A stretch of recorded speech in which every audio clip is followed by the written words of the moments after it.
7 ans se sont écoulés depuis la toute première vidéo sur cette chaîne, 7 ans de Doc7. Alors, on a beaucoup réfléchi avec l'équipe à quoi faire pour symboliser ce moment important, et vous le verrez, on prépare plusieurs choses sympas cette année, dont plusieurs vidéos gigantesques, je pense que c'est le mot, tant en termes de concept que de boulot derrière. Vous vous souvenez l'histoire des rois de France? C'est du pipi de chat à côté. On va essayer d'être plus présent sur les réseaux aussi. Je sais bien que beaucoup d'entre vous passent pas leur vie sur YouTube, et vous avez tout à fait raison. Mais voilà, je m'en veux de délaisser les autres plateformes, donc on va faire notre possible pour continuer à vous partager plein de choses insolites sur le monde qui nous entoure, sur YouTube évidemment, mais aussi sur Instagram, TikTok, voire même Facebook. Bref, j'ai hâte de vous montrer le gros projet qui débarque normalement vers la fin mars. N'hésitez pas d'ailleurs à me dire vos idées en commentaire, je suis curieux de savoir si certains peuvent trouver. Bref, aujourd'hui on est là pour parler de lieux dangereux, parfois terrifiants, mais toujours très insolites. Et le tout dans un de mes pays préférés, qu'il faudra bien qu'on visite un jour après toutes ces vidéos.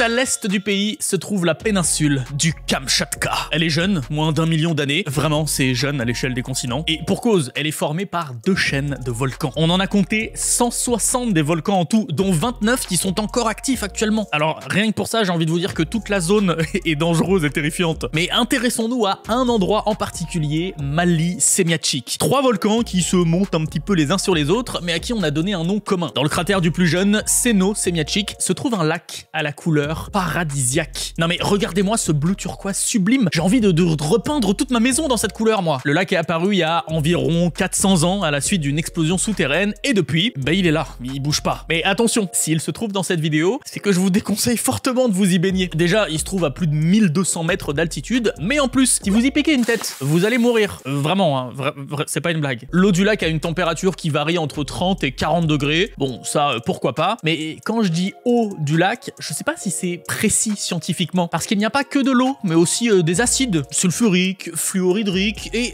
plein d'autres trucs vraiment pas bons pour la vie humaine. En hiver, vu sa température, il gèle pas, il y a de la neige, de la glace partout, mais lui, non, pas envie. C'est quand même dommage. À part les acides qui nous dissolveraient, ce lac est parfait. On était à ça.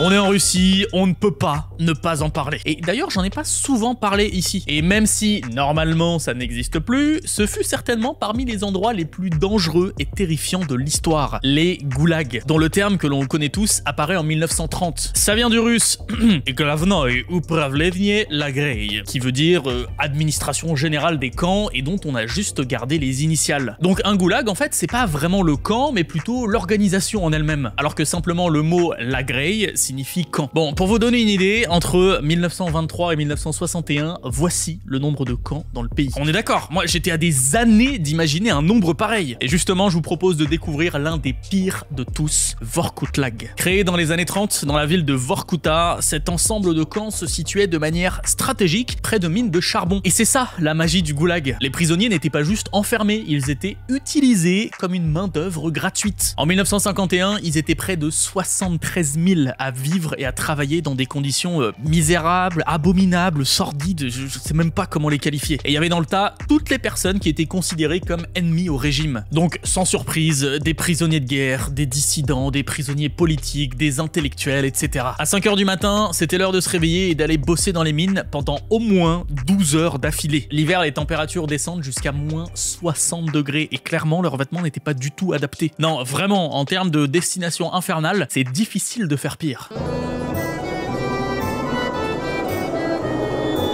Avant de changer de nom, en 1991, Saint-Pétersbourg s'appelait Leningrad, la fameuse Leningrad. De septembre 41 à janvier 44, les Allemands tiennent un siège autour de la ville. Et pour y arriver, ils ont avancé progressivement vers le cœur de l'URSS, repoussant de plus en plus les soldats russes. Et si on parle de ça, c'est parce qu'à une cinquantaine de kilomètres à vol d'oiseau de Leningrad se trouvait le fort militaire Krasnaya Gorka, qui faisait partie en quelque sorte de la ligne de défense de la ville. Mais les soldats en garnison avaient beau avoir 8 8 obusiers, 16 canons et autres petites artilleries. Ils pouvaient pas faire grand chose pour arrêter les tanks du Troisième Reich comme ça. Ils ont donc trouvé une autre solution que l'on a retrouvée bien plus tard. En 2018, des passionnés d'histoire qui se baladaient dans le coin sont tombés sur des obus de différents calibres installés un peu comme des mines antipersonnelles. Les historiens pensent que, voyant les Allemands approcher à grande vitesse, les soldats du fort ont fait avec ce qu'ils avaient sous la main. Ils ont pris les obus de la Première Guerre mondiale qui traînaient là en très grand nombre et les ont disposés sur 5 rangées près de la route principale pour protéger Leningrad des tanks. Les archives du fort parlent d'environ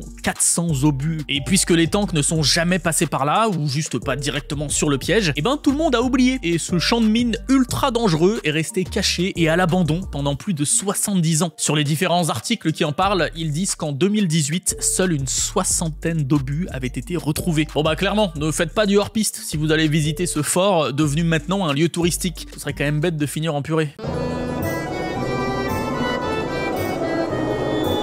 Une des villes de plus de 100 000 habitants, la plus au nord de la planète. Une ville où la nuit polaire dure 45 jours et où la température peut descendre à moins 60 degrés. Une ville si polluée que l'espérance de vie est de 55 à 60 ans. Une ville où le goulag a fait des milliers et des milliers de morts. Un paradis sur Terre du nom de Norilsk. Elle devient une ville officielle dans les années 30 quand Staline y fait installer un goulag dédié à l'extraction de métal. Et depuis, ça n'a pas arrêté. La grosse société Norilsk Nickel fait tourner toute la ville et produit l'écrasante majorité du nickel produit sur Terre, en plus d'autres éléments, cuivre, plomb, sélénium, or, etc. Le complexe est gigantesque. Ce serait même le plus grand centre industriel métallurgique au monde, ce qui met Norilsk dans le top 10 des villes les plus polluées de la planète. Et dans tous les articles que je trouve, on dit que l'usine pollue plus que la France. Une usine pollue plus que notre pays tout entier. Et forcément, la ville fait peur à voir. Tout est gris, le ciel est rempli de nuages noirs, il n'y a pas un pet de végétation, tout ce qui était vert est mort à cause de la pollution, à tel point que certains habitants essaient de créer des jungles intérieures dans leur logement pour avoir un petit coin de verdure. Mais ouais, le rejet de dioxyde de soufre provoque des pluies acides et des problèmes respiratoires chez les locaux. En plus, la ville n'est accessible que par avion ou par bateau, puis par train. Il faut vraiment être riche pour se barrer de là quand on y naît. Et pour y rentrer, c'est pas si simple non plus. Norilsk fait partie des dernières villes fermées en Russie. Des villes où chaque étranger a besoin d'une autorisation et d'un coup de tampon très spécial pour y séjourner. Interdiction d'y mettre les pieds si tu l'as pas. D'habitude, il s'agit de villes en rapport avec le nucléaire, l'espace. Et là, je peux comprendre qu'ils veulent éviter qu'un maximum de journalistes viennent filmer cet enfer. Je suis pas très escalade moi, j'aime pas trop le froid, j'ai le vertige et j'ai pas un physique très développé. Donc ouais, c'est pas forcément un loisir qui me tente. Alors quand je vois des photos de l'Elbrouz, je préfère le contempler sur le plancher des vaches. L'Elbrouz est le plus haut sommet de Russie et se situe juste à côté de la frontière avec la Géorgie. Perso, je m'imaginais qu'il devait bien y avoir une montagne encore plus haute à l'est du pays, mais non. Et forcément, qui dit haut sommet, 5642 mètres quand même, dit grimpeur en quête de sensations fortes. Que vous soyez amateur ou professionnel de l'escalade, le risque est le même. La mort.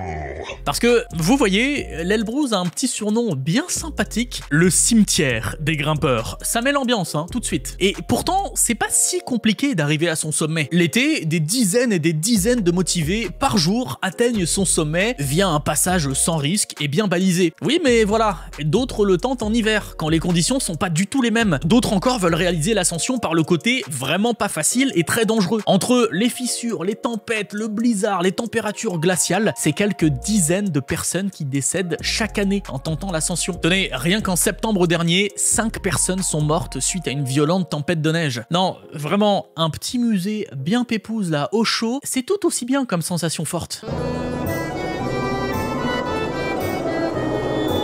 La magistrale Baïkal-Amour est une très longue ligne de chemin de fer qui va de Taïchet à Sovetskaya Gavan, dans le détroit de Tatari. Cette ligne traverse plusieurs rivières et notamment la Vitim. Si vous prenez le train, pas de panique, vous passerez sur ce pont-ci. Mais oh, mais qu'est-ce que c'est que ce truc? Un deuxième pont, le pont Kouandinsky, construit avant et qui visiblement n'a jamais été fini. Un brouillon peut-être pour mieux réussir l'autre. Quoi qu'il en soit, les locaux du coin se sont appropriés ce pont de plus de 500 mètres de long sur mesure à peine 2 mètres de large. Bon, c'est pas vraiment ça 2 mètres, mais ça reste pas beaucoup. Il a été construit dans les années 80 pour accueillir le train, mais finalement jamais utilisé par celui-ci. Officiellement, ce bric-à-brac de bois et de bouts de ferraille sans aucune protection n'est pas en service, interdit d'accès et voué à la destruction. Mais les habitants du coin l'aiment beaucoup, parce que ça leur permet de traverser la rivière sans avoir à utiliser un bac ou faire un détour jusqu'à Romanovka. Oui, c'est un détour de 400 km à vol d'oiseau. Il s'occupe donc des rénovations, ajoutant une planche en bois par-ci, un morceau de fer par-là. Présenté comme l'une des routes les plus dangereuses du monde, on n'est pas surpris qu'il attire les touristes en plus des locaux. Pour le coup, cet endroit, je serais quand même bien curieux de le traverser. Mais à pied, hein, faut pas déconner quand même. Vous aviez aimé qu'on parle d'un lieu glauque et hanté pour finir la version américaine de cette vidéo, et je crois bien avoir trouvé la perle rare parfaite. Nous sommes en 1941, en pleine oblast de Novgorod, entre Moscou et Saint-Pétersbourg. On est donc à la même période que le siège de Saint-Pétersbourg, aka Leningrad, et les combats font rage dans la zone. L'armée rouge souhaite libérer le siège et fonce vers Leningrad en passant autour du petit village de Myasnoï Bor, qui a vécu des mois et des mois de bataille. La plupart se déroulant dans ce couloir russe au milieu donc des troupes allemandes. Et on parle d'un couloir qui, selon les mois, ne mesurait que 300 mètres de large. Cette zone très marécageuse se situe juste au nord-ouest du village et se nomme la vallée de la mort. Et ouais, ce sont des centaines de milliers de morts des deux côtés. Russes, allemands et même espagnols. Un gros contingent espagnol se battait aux côtés des Allemands. Des centaines de milliers de morts qui se sont entassés dans la vallée sans jamais être enterrés. Et qui dit mort, dit esprit. Dans les années 80, plusieurs associations se donnent pour mission d'enfin donner des sépultures correctes à ces milliers de victimes. Les fouilles commencent, les os sont ramassés, les éléments permettant d'identifier les soldats sont étudiés, les familles sont prévenues dès la découverte du corps d'un de leurs proches. Et évidemment, ce n'est pas si simple que ça. La forêt, toujours silencieuse, avait